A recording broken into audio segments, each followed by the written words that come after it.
Olha só, a gente está estudando aqui a palavra de Deus e nós vamos começar do começo, né? Porque muitas pessoas já ouviram falar que como é que você pode acreditar num livro escrito por homens? Já ouviu isso? Como é que você pode acreditar num livro que foi escrito por homens? E aí eu quero compartilhar com você um pouco da história da Bíblia, a formação da Bíblia, para então a gente entrar nos livros da Bíblia, né? Que são 39 no Antigo Testamento, 27 no Novo, totalizando 66 livros. E a Bíblia é um livro que transforma ou um livro que deforma? Não sei se você sabe, mas existe uma frase que diz que a Bíblia é a mãe de todas as heresias. Porque as pessoas pegam a Bíblia e dão interpretações erradas, e aí criam as coisas mais estapafúrdias que você possa imaginar, como você aqui já ouviu falar, meu respeito por quem conviveu nisso, ou gosta, ou leva a sério, não tenho nada contra. Mas, por exemplo, as mulheres não podiam usar brinco, não podiam usar calça, não podiam cortar o cabelo, não podia, né? Isso tudo é uma interpretação errada das Escrituras. A palavra em João 17:17 diz: santifica-os na verdade, a tua palavra é a verdade. Então, se faz necessário o cuidado na interpretação das Escrituras. Então, por isso que todo pastor batista, a priori, né, nós somos teólogos.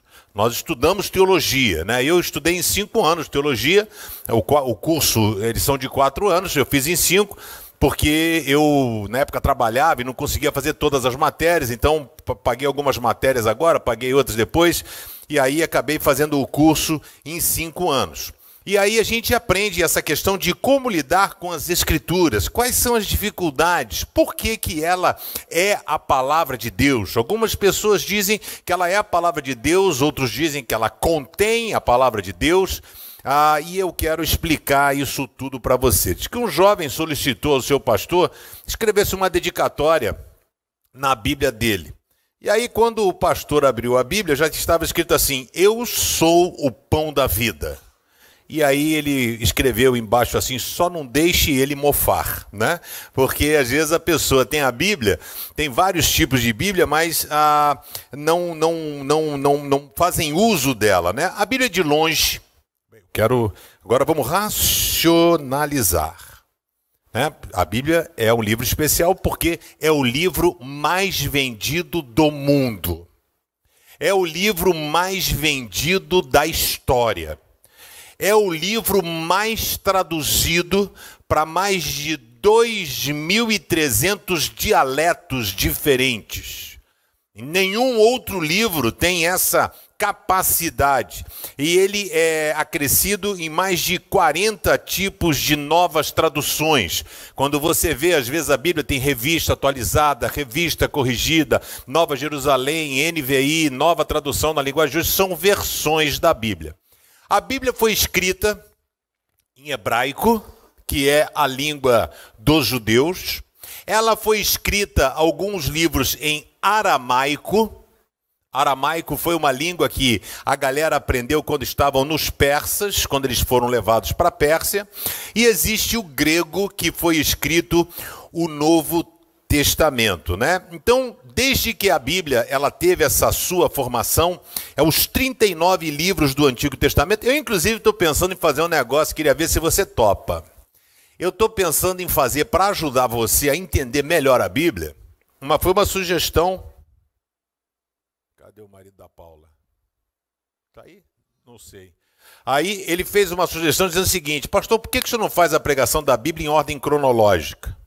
Diferente do que está na sequência da Bíblia, né? Então, por exemplo, é Gênesis, depois seria o livro de Jó. Porque Jó é encaixado como contemporâneo de Abraão. Aí estou pensando em fazer isso aí. Quem acha que seria legal pregar em ordem cronológica, levanta a mão. Pronto, perdi. Então, ganhamos. Eu vou fazer isso por quê? Porque você fica quicando muito para lá e para cá, né? Então, aí eu vou estar informando através dos vídeos na rede social qual o livro a ser estudado na ordem cronológica, mas tem no Google, tá, gente? O importante que eu quero desafiar você é que você leia o livro e vem. para você poder, se tiver dúvida, eu fico aqui a noite inteira para dirimir suas dúvidas. Pastor, não entendi isso, não entendi aquilo. Se não fui claro aqui para explicar, aqui depois eu tenho o maior prazer em explicar a você. Então, a Bíblia, desde sempre, ela é um dos livros que mais tentou se destruir. A Bíblia tentaram destruir a Bíblia de todas as maneiras. A própria Igreja Católica, na Idade Média, chamada Idade das Trevas, ela quis tirar a Bíblia de circulação, porque se tira a Bíblia de circulação, se vocês não têm acesso à Bíblia, vocês têm que acreditar naquilo que eu falo, porque vocês não têm como comprovar e vocês não têm como confrontar aquilo que eu estou falando. Aí eu digo aqui não, porque aqui Jesus disse que você deveria pegar e dar o seu carro sempre no terceiro domingo entendeu? Aí você vai dizer assim, não, mas não, como é que eu vou saber se isso é verdade ou não? Então isso aconteceu durante muito tempo. Inclusive a igreja, né? A Igreja Católica, ela fazia a missa de costas para o público, dizendo assim, não importa. Então as pessoas não entendiam o que estava sendo falado, não entendiam. Então a Bíblia demorou muito tempo. A reforma protestante, a grande luta dos reformadores, que foram vários, nós conhecemos Martinho Lutero. Mas existiram vários, John Hus, que gerou os huguenotes, os merovingios, a John Wycliffe, vários. O que eles tentavam fazer era traduzir a Bíblia e entregar a Bíblia na mão do povo, para que o povo tivesse acesso às Escrituras. Então, o tempo todo tentaram reis, autoridades, privar o povo de ter a Bíblia. Nenhum livro é tão amado, e nenhum livro também é tão odiado como a palavra de Deus. A Bíblia foi escrita, e eu quero começar a entrar para você raciocinar um pouco na divindade, como ela é um livro especial. É o mais vendido, mais traduzido para idiomas, né? E aí o que acontece? É o único livro da história que foi escrito por 40 autores diferentes. 40 autores diferentes, que não se conheciam, boa parte, e não se conheceram.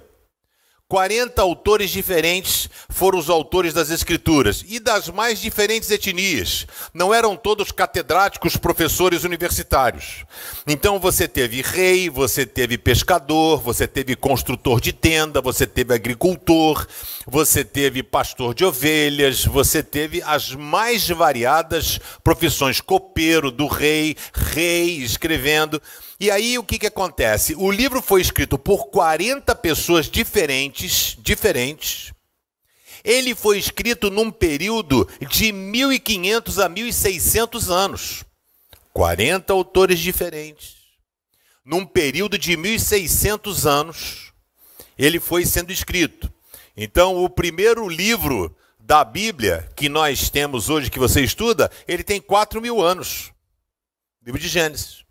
E aí o último livro a ser escrito tem quase 2.000 anos, que foram as cartas do Novo Testamento, né? No ano 90, vamos arredondar para 2000, né? Então, só para você entender a distância temporal das coisas. É difícil você manter a atualidade de umas coisas assim. Por isso, o cuidado na interpretação da Escritura, existem alguns problemas. Primeiro é a distância temporal, né? Então, essa distância de tempo. 4.000 anos o primeiro livro. Basicamente 2.000 anos o seu último livro. O mundo mudou completamente, né? Isso é uma dificuldade, por isso que precisa ter o teólogo para tentar interpretar. O outro problema é a distância linguística, porque o hebraico que o pastor Ronaldo ensina hoje não é o hebraico que eles falavam naquela época. O hebraico deles era diferente, é chamado hoje de hebraico moderno. O grego também não é o grego, era o grego koiné que eles escreveram o Novo Testamento. O grego hoje é diferente. Por isso essa luta de tentar buscar a originalidade da palavra, o real sentido do que ela quer dizer. Então existe essa distância de tempo em que ele foi escrito, existe essa distância linguística, né? Ou seja, e o aramaico é uma língua extinta. Então olha só, uma língua que mudou, outra língua que mudou, outra língua que não existe mais, o aramaico.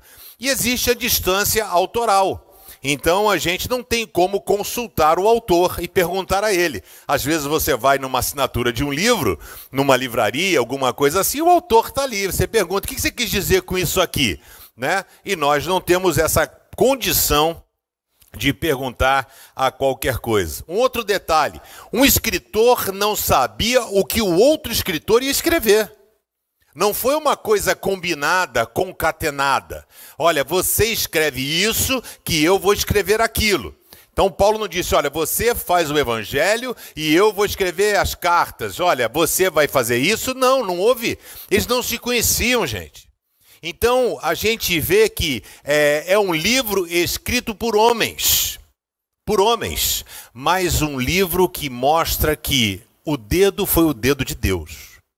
Porque é impossível você encontrar um livro que tem um caminhar, né? Eu procuro ensinar o seguinte, a Bíblia ela é cristocêntrica. Ela vai e converge para Jesus Cristo desde o seu início, desde Gênesis. Quando você fala, o Espírito de Deus parava sobre a face das águas e disse, façamos o homem à nossa imagem e semelhança. Já mostra ali a Trindade, Jesus estava ali. E aí já quando o homem é expulso do paraíso, já mostra o plano redentor de Jesus Cristo, de Deus Pai. Quando chega, aí vai proferindo ali as coisas que aconteceram, né? A consequência dos pecados. Então, homem, do suor do teu rosto comerás, mulher, terá dor de parto, a sua vontade, a vontade do seu marido será para você a sua vontade. Deus era feminista, Deus não queria que o homem mandasse na mulher, né? Se tornou cultural, foi parte do castigo, tá vendo? E vocês têm que obedecer o marido de vocês, amém? Tá vendo? Você ri, vem dizer amém. Aí o que acontece? Tem que dizer amém, pô, com força. E aí, e depois aí teve o negócio da cobra, né? E quando fala para a mulher, ele diz assim, olha, virá de ti a serpente lhe ferirá o calcanhar, mas este esmagará a cabeça. Já é a primeira citação direta da pessoa de Jesus Cristo. E o tempo todo, aí Deus fala para Abraão, Abraão, a sua descendência será abençoada, virá um de ti, da tua descendência, aonde todos os povos da terra serão abençoados. Então, novamente, fazendo menção a Jesus Cristo. Quando você pega Salmos, por exemplo, tem inúmeros salmos ali que o próprio Cristo cita. E a gente precisa sempre estar prestando atenção a esses detalhes. A Bíblia tem uma pessoa central, é a pessoa de Jesus Cristo. É a pessoa de Jesus. É o único livro no qual milhares de profecias se cumpriram. Milhares de profecias se cumpriram. Existem no Antigo Testamento pelo menos 300 profecias sobre a vinda de Jesus Cristo. 300. Isaías escreveu 800 anos antes de vir Jesus Cristo. Você sabe qual é a probabilidade matemática ou possibilidade de uma coisa escrita 800 anos atrás vir a se cumprir?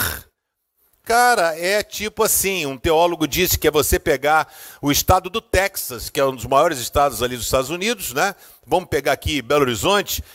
Você colocar moedas, por exemplo, de R$1, né, ou $1, ele fala, e você colocar a 1 metro do chão, cobrir o estado inteiro de moeda, fazer um furo numa moeda, jogar essa moeda e dizer assim, agora encontra.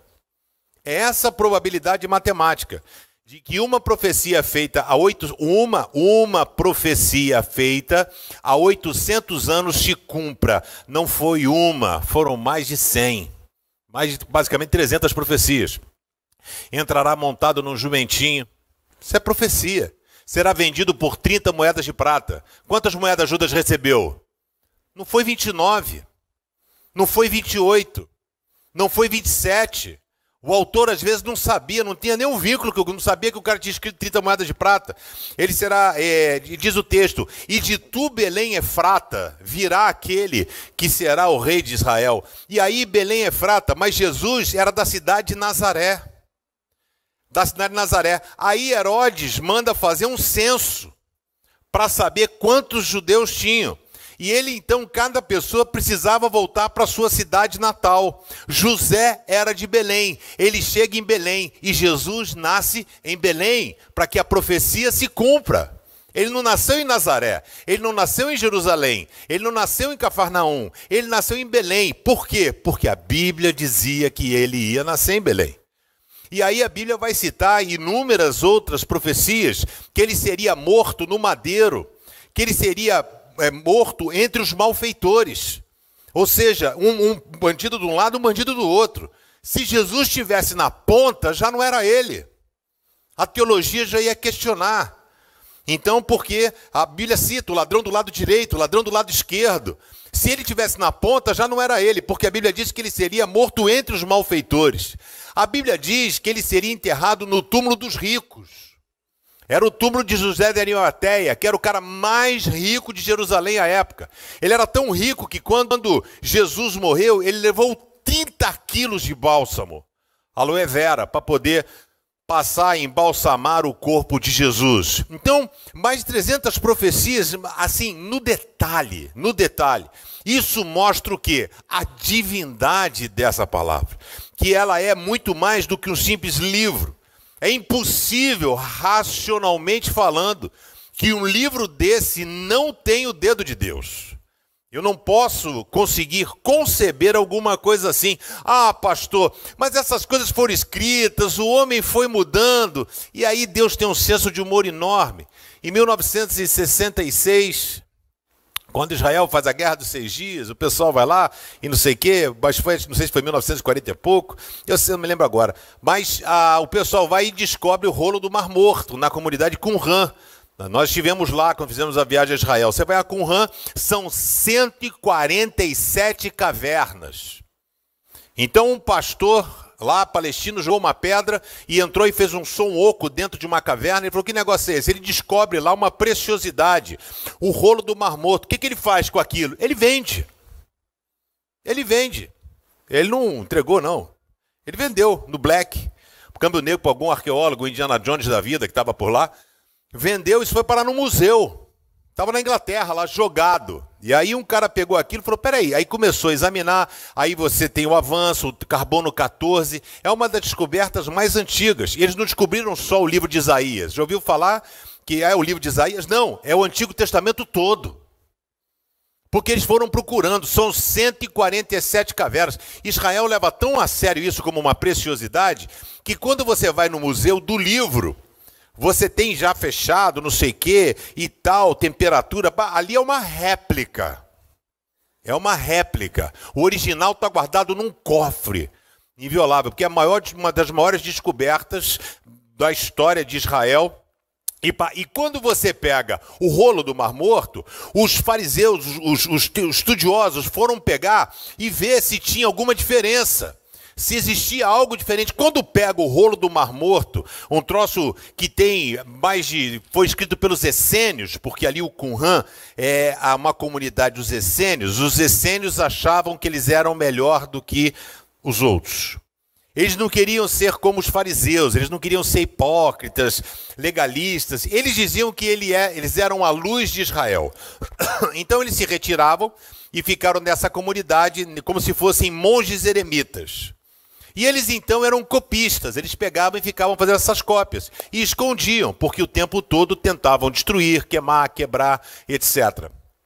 E encontraram todo o Antigo Testamento. E quando o cara pega e fala, agora vamos ver o que nós vamos encontrar, é exatamente igual à Bíblia que você tem na sua mão.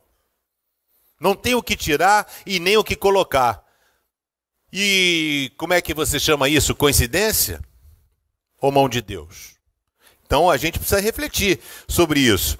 A Bíblia é o único livro no qual se cumprem inúmeras profecias, inclusive profecias que falam do retorno do povo de Israel à Terra Prometida. Podemos aplicar essa profecia à época do período persa, como podemos aplicar aos dias atuais.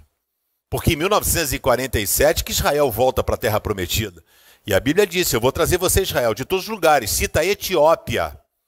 E veio mais de 40 mil judeus da Etiópia. Sabia? 40 mil. Dizem que a Arca da Aliança foi descoberta. Né? Isso é uma voz corrente em Israel. E ela é guardada na Etiópia. Tem lá um local que não entra ninguém. É uma pessoa de uma família que fica até morrer. Ele não pode sair e ninguém entra. Então, se a arca está lá, eu não sei. Né? Mas fica na voz corrente, que eles estão esperando a construção do 3º templo de Jerusalém, que já tem verba, já tem dinheiro, já tem tudo. Só está esperando uma questão política para poder fazer reconstrução do templo no mesmo lugar aonde ele era. E aí, 2 Pedro 1,21 diz, porque nunca, jamais, qualquer profecia foi dada por vontade humana. por vontade humana. Quando você lê o Antigo Testamento, uma das palavras mais citadas no Antigo Testamento é assim diz o Senhor. Então o profeta que fala assim, varão, Deus está mandando dizer uma coisa, eis que te digo, joga fora. Ok? Você tem para dizer, não fala. Não quero nem saber o que você tem para me dizer. Obrigado, entendeu? Se o cara falar, você escuta, ouve e guarda. Mas não vive em função disso, né? Porque os profetas do Antigo Testamento não falavam nada do coração dele.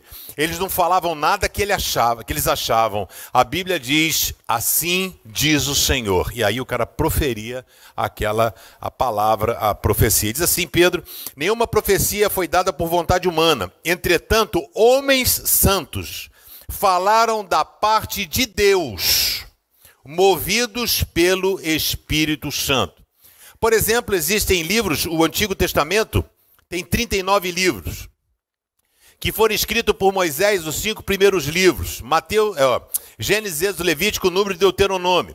Esses 5 primeiros livros são chamados de Torá, chamado de Lei e chamado de Pentateuco, é a mesma coisa, os 5 primeiros livros da Bíblia. E aí o que acontece?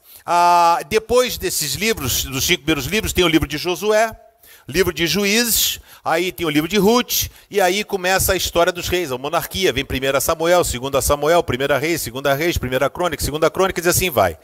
E os judeus organizaram os livros, por isso que não está em ordem cronológica, eles organizaram na questão da lei, Torá, quando você vai no Novo Testamento, o livro da lei não é o Antigo Testamento inteiro, são só os 5 primeiros, ok? E aí eles organizaram nos livros o Pentateuco, os livros históricos, os livros proféticos e os livros poéticos, né? Então, Salmo, Cantares, etc., são chamados de livros poéticos. Então, os 39 livros. Alguns teólogos vão dizer que quem consolidou este livro, porque ele encontra isso lá no templo largado, foi Esdras, contemporâneo de Neemias. Esdras era escriba. Escriba é esse cara que ficava fazendo cópia. Então, ele encontra as escrituras e começa a fazer a leitura pública. E no momento que eles vão fazendo a leitura pública, diz que o povo chorava. Chorava porque o povo viu e percebeu que eles estavam agindo errado com o Senhor. Eles estavam fora da vontade de Deus. Um filósofo francês disse, é possível um livro tão simples, mas ao mesmo tempo tão perfeito, ser palavra humana? 2 Timóteo 3,16, abra sua Bíblia. Paulo falando a Timóteo, que era pastor na cidade de Éfeso, que era discípulo dele. Paulo o conheceu lá na cidade onde morava Lídia, conheceu aquela galera lá na sua primeira viagem missionária, segunda viagem missionária. Aí ele pega Timóteo, traz para trabalhar com ele, e ele faz inclusive a circuncisão, né? Ainda estava aquela mistura do judaísmo com o cristianismo. E aí ele chega para Timóteo e diz assim, pois toda a Escritura Sagrada é inspirada por Deus e é útil para ensinar a verdade, condenar o erro, corrigir as faltas e ensinar a maneira certa de viver. O que seríamos de nós sem a Bíblia? Qual o referencial que nós usaríamos? Qual seria o código de conduta moral que nós teríamos para embasar, por exemplo, qual é o conceito de família? Qual o papel do marido, do esposo, da esposa, dos filhos? Como devemos nos portar diante das autoridades? A Bíblia é o manual de regra e conduta de cada um de nós. Vamos orar? Senhor, obrigado pela tua palavra que foi lida e que ela possa sacudir a nossa vida. Que cada vez mais a gente possa abrir o nosso coração para permitir a ação do teu Espírito Santo. Assim eu oro, em nome de Jesus. Amém. Um jovem ateu chegou para o professor lá, o pastor, e disse, ó, esse livro aí escrito por maus humanos, esse negócio aí é cheio de coisa, é atrasado, as afirmações são ultrapassadas.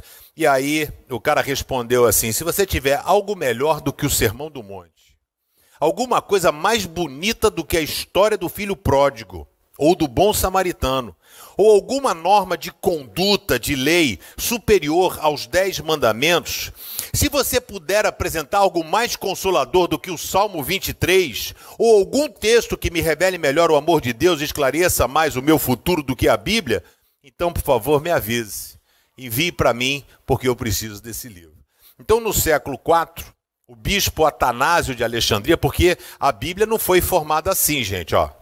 Ok? Então a Bíblia, ela foi chamada o cânon, que é régua de medir, né? No grego. Então, régua. O Antigo Testamento é a história dos judeus. Quem manda no Antigo Testamento são eles. É a história deles. É a história da criação do mundo, a formação do seu povo, Gênesis capítulo 12 com Abraão, e depois vem discorrendo a história do povo todo, a monarquia, tudo a história dos judeus. Então, a autoridade do que vale e o que não vale pertence aos judeus. Ok?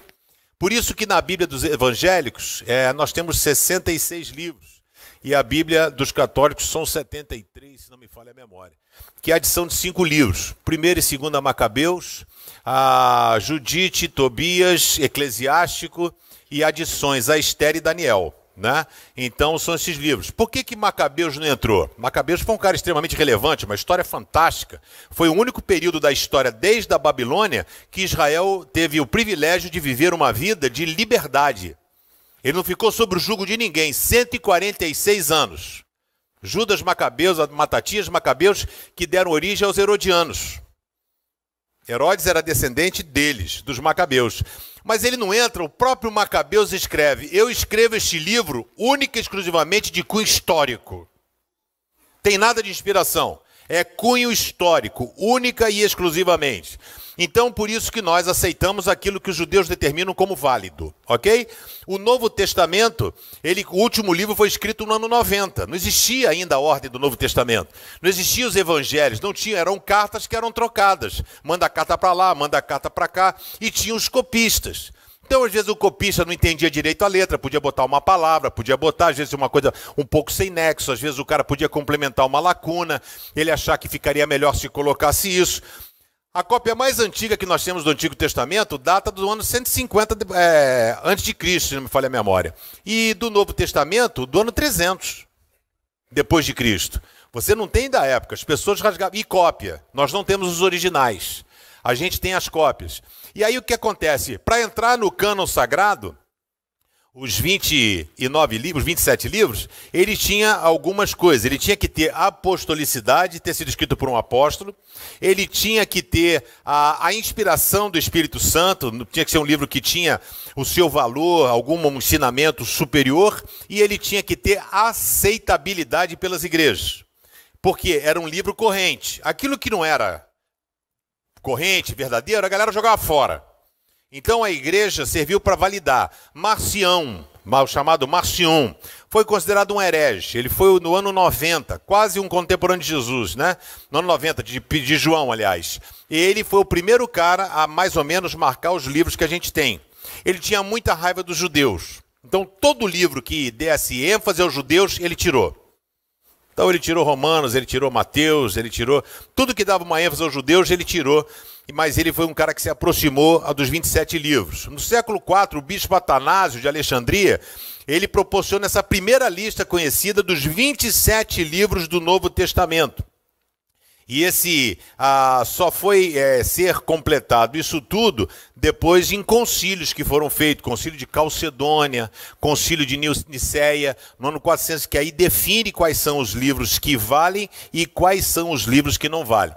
Fora isso, existem os livros chamados apócrifos e também existem os livros chamados antilegômena. Gostou de ouvir isso na sua vida ou não? Se você for jogar forca, vai a sugestão de nome, o cara não vai adivinhar nunca, né? Esses livros são chamados de livros que foram rejeitados. O Pastor de Hermas, Epístola de Barnabé, Didaquê, tem alguns ensinamentos históricos, mas não são inspirados pelo Espírito Santo. Qual é o valor real da Bíblia para mim e para você? Primeiro lugar, num mundo sem valor algum, somente a Bíblia aponta para a verdade. né? Então o Bolsonaro usa, né? Conhecereis a verdade vos libertará. Óbvio que fora de um contexto do que a Bíblia quer dizer. A verdade aqui é eminentemente Jesus, né? Mas a verdade que ele está falando aqui é honestidade. Ele está pegando o versículo, não é o sentido que quer dizer. Mas no mundo sem valores, somente a Bíblia aponta para a verdade de como nós devemos ser, como nós devemos agir. Hebreus 4, verso 12. Diz, pois a palavra de Deus é viva e poderosa, e corta mais do que qualquer espada afiada dos dois lados. E ela vai até o lugar mais fundo da alma e do espírito, vai até o íntimo das pessoas e julga os desejos e os pensamentos do coração delas. Quem faz isso? A palavra de Deus. A palavra de Deus penetra e ela vai separar aquilo que é certo daquilo que é errado. O mundo de hoje não tem mais absoluto, não tem mais valor absoluto. Tudo é válido no mundo de hoje. Hoje em dia tanto faz, não tem problema, não tem grilo nenhum. O que vai definir isso? É a palavra de Deus que aponta para a verdade, aponta da forma como eu devo proceder, a forma que eu devo agir. Desde o Antigo Testamento, Deus já apontava o valor das Escrituras. Quando Deus chama Moisés, ou Josué, que ia substituir Moisés, tinham 5 livros que Moisés tinha escrito. Qual é a ordem que ele dá a Josué? Ser forte e corajoso, medita neste livro de dia e de noite, e você será bem-sucedido em tudo o que você fizer. E Josué, Deus já está falando com ele o valor e a importância das Escrituras. A minha mãe pegou, em algumas ocasiões, a Bíblia, ela tem o poder de falar com a gente. Minha mãe pegou e tinha desistido de ser crente. A família dela toda era ímpia. Minha mãe tocava acordeon, estava no ar livre tocando acordeon. O pessoal, pai dela, a mãe, você com esse troço, ela pegou a Bíblia e zuniu. E falou, então pronto, não vou para a igreja, vou para o carnaval, vou para o baile, vou fazer o que vocês querem. E aí a irmã mais nova da minha mãe pegou a Bíblia, levou para ela e falou assim, deixa de ser boba, Sueli. Vai você para o céu, pelo menos da família. A gente vai para o inferno, não tem problema. Simples, né? Vai você para o céu, a gente vai para o inferno, fica tranquilo, não tem problema não, mas você está toda certinha e tal. Aí a minha mãe falou, Senhor, o que eu faço? Eu continuo nos teus caminhos ou eu sigo a minha família? Aí ela abre Isaías assim, buscai ao Senhor enquanto se pode achar. Invocai-o enquanto está perto. Onde ela ia achar isso? No Jornal Globo? Revista Manchete ou Cruzeiro, que é da época dela, né? Não é Caras. Então, o que acontece? Grandes avivamentos aconteceram com o povo de Israel. Avivamento não acontece subindo monte, vendo anjo, sapatinho de fogo. Isso, para quem não sabe, é o pessoal da Pentecostal que fica batendo o pé assim rapidinho, né? É o sapatinho de fogo. Não acontece por conta disso. Avivamento, quando você lê as Escrituras, ele só acontece quando há um retorno às Escrituras. Ezequias promoveu um avivamento quando ele pegou as Escrituras. Josias, rei, os dois foram reis, quando houve um retorno às Escrituras. Martinho Lutero mudou a forma de pensar, fazendo exegese do Novo Testamento. E ele viu que o justo viverá pela fé. O único livro que concentra todo tipo de palavra, consolo, direção, esperança, paz, vida eterna, avaliação, restauração, graça, misericórdia, conduta, postura, família. Bíblia. Nenhum outro livro, ele é específico, mas nenhum livro aglomera tantos ensinamentos para a nossa vida. A Bíblia tem o poder de libertar você. A Bíblia tem o poder de libertar. A Bíblia tira a gente de uma vida de pecado e nos conduz na direção de Jesus. A sua vida já foi transformada? Você considera que a sua vida já foi transformada por Jesus? Segundo lugar, o valor da Bíblia é porque a Bíblia não é uma biografia de pessoas bem-sucedidas. A Bíblia é um livro honesto. Honesto. Ela mostra ali a sem vergonhice de Jacó, mentiroso. Mentiu para o pai, roubou a primogenitura do irmão, fugiu. Covarde, pega um pai cego. A Bíblia fala, a Bíblia mostra. A biografia de não sei quem não fala, porque o cara só conta a história boa, não conta a derrota. Só a Bíblia mostra o adultério de Davi, um homem segundo o coração de Deus. Mostra que Davi foi um assassino. A Bíblia não passou a mão na cabeça do rei Davi, não. Sentou a ripa. entendeu? Bandido, assassino, adúltero. Né? A Bíblia não passa a mão na cabeça. Moisés cirou, bateu na rocha, desobedeceu a Deus. Você não vai entrar na terra prometida porque me desobedeceu. Então ela não é uma história de pessoas bem-sucedidas. É história de pessoas que não eram nada, mas que na mão de Deus se tornaram pessoas poderosas. Amém? Davi era um pastor de ovelhas.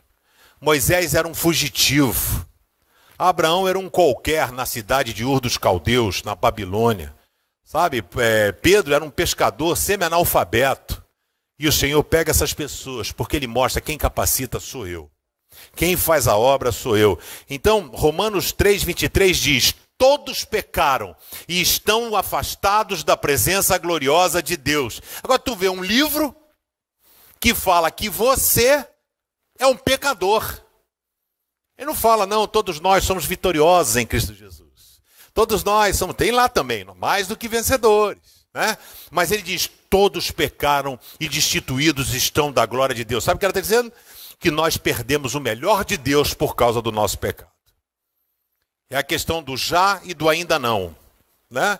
Então, quando eu falei negócio de vi um novo céu, uma nova terra vi, né? A gente voltou para o lugar de onde nunca deveríamos ter saído. Ou seja, Deus criou a gente para viver no paraíso. Mas o homem escolheu sair do paraíso. E nós só vamos voltar para lá quando nós morrermos. Né? Ou seja, voltar para o lugar de onde nunca deveríamos ter saído. Então a Bíblia é um livro honesto. O que ela mostra? Ela mostra a limitação do ser humano. Ela não mostra o heroísmo. Ela não mostra a valentia, ela mostra a fragilidade. Paulo diz assim: miserável homem que sou. O bem que eu quero fazer eu não consigo. O mal que eu não quero, quando eu vejo, eu já fiz. Que peito para escrever um negócio desse para uma igreja. Você está entendendo onde eu falo da inspiração do Espírito Santo e da honestidade da escrita do livro? Então, é uma Bíblia que mostra a falha de todos. Adão, Noé, Abraão, Moisés, Sansão, Pedro, Paulo. E assim a gente aprende que nunca seremos super-heróis nesta terra. Nessa terra a gente vai tomar na cabeça, sempre. Por isso que a gente precisa usar a palavra para segurar na mão de Deus e superar as nossas limitações. Pecamos, erramos, falhamos, mas a Bíblia aponta um Deus que nos coloca de pé. Davi caiu, adulterou com Betseba. Deus falou: porque você desobedeceu, esse filho que ela está esperando vai morrer. Davi orou, o menino morreu. Mas Deus é um Deus gracioso. Davi tinha 20 e poucas mulheres. Davi escolhe essa mulher, fruto do adultério, e faz com que gere Salomão, que venha a ser o futuro rei de Israel. Porque Deus é o Deus que faz nova todas as coisas. Não existe caso perdido para Deus. Deus transforma aquela desgraça em graça. Sabe, um Deus que não gosta de quem erra, ele não fulmina a pessoa, ele age com graça. O objetivo de Deus não é achatar você, não é pisar em você, não é maltratar você, é colocar você de pé. É isso que a palavra de Deus nos ensina. E aí eu pergunto: quais são suas fragilidades? Quais são as suas falhas? Você tem lutado contra elas? A Bíblia nos direciona à mudança e à transformação. Deus é honesto contigo. A pergunta é: você tem sido honesto com ele? A gente consegue enganar pai, mãe, mulher, filho? Fácil. Mas existe alguém que a gente não engana, o nome dele é Deus. A Bíblia diz: não há nada que fique encoberto aos olhos de Deus. Um dia vem à tona, hein? Por isso que é bom a gente confessar os nossos pecados ao Senhor antes que Ele levante o tapete. Terceiro e último lugar, a palavra nos dá a luz no meio das trevas, no meio da escuridão. Não existe coisa melhor do que quando você está num apagão, faltou luz, pá, um breu, né? Geralmente você bota a vela, mas você não sabe onde a vela está guardada, não é isso? Aí você não tem luz. Hoje em dia você tem até o celular, né? Que é mais fácilzinho, né? Mas antigamente não tinha esse bagulho. Então você, para achar a vela, achar o fósforo, achar não sei o quê. E aí o salmista vai dizer, Salmo 119, 105, a tua palavra é a lâmpada que ilumina os meus passos e a luz que clareia os meus caminhos. Para quê? Para não cair nas astutas ciladas de Satanás. Então o diabo, ele vai armar aqui as arapucas. O diabo não tem poder sobre a vida de quem é lavado e remido no sangue de Jesus. Amém? Se você não entregou a sua vida a Jesus, você está no limbo. Ele pode dar rasteira em você, entendeu? Então, agora, o que ele faz com o crente, ele vai botando casca de banana. Aí o cara acha que ele é o máximo, eu sou isso, eu sou aquilo, aí vai, aí escorrega, aí vai, vaidade, orgulho, e aí a coisa vai caminhando, ou desencaminhando. Então no mundo onde não existem valores, em quase área nenhuma, casamento, tem valor, casamento, hoje em dia tem coisa mais fácil para terminar, casamento, profissão, eu tenho que me dar bem, de qualquer jeito, política, a gente vê aí a luta que é, a miséria, igreja, quantidade de pastor que não vale nada, tá cheio, tá chapado, entendeu? E a gente precisa entender que no mundo que não tem valor, porque eu estava conversando com o Ed, a gente passou a sexta-feira junto, e a gente comentou assim, mas como é que o pastor não tem temor de Deus? Não tem respeito. Às vezes a postura são coisas assim assustadoras. E a palavra de Deus, ela é viva e eficaz. Por quê? Porque ela aponta a direção. Ela diz, cuidado, cara, se você for, você vai dar de encontro a um muro. E aí você percebe através da luz que ele vai direcionar. É por isso que Jesus disse, eu sou a luz do mundo. Jesus pega nessa atribuição, por que a Bíblia é completa? Em Êxodo, quando Deus aparece para Moisés, e aí Moisés fala, mas eu vou chegar lá e dizer o quê? Quem é que apareceu para mim? Ele vai dizer, o eu sou. Beleza. Galera, quem mandou? O eu sou mandou fazer isso. E aí quando nós vamos para o Novo Testamento, na mesma palavra, no Evangelho de João, Jesus multiplica os pães e os peixes. Ele diz, eu sou o pão da vida. Tem um maná que caía diariamente. Ele disse, eu sou o pão da vida. Aquele que comer jamais terá fome. Ele conversa em João com a mulher samaritana, em João capítulo 4. Ele pede, mulher, me dá um pouco d'água. Ele diz, eu sou a água da vida. Quem beber desta água jamais terá sede. Ele diz, eu sou o caminho, eu sou a verdade, eu sou a vida, eu sou a luz, eu sou o bom pastor, aquele que dá a vida pelas ovelhas. Esse Jesus está aqui hoje. Esse Jesus que originou a Bíblia, para poder ajudar você a andar no caminho o qual você deve andar.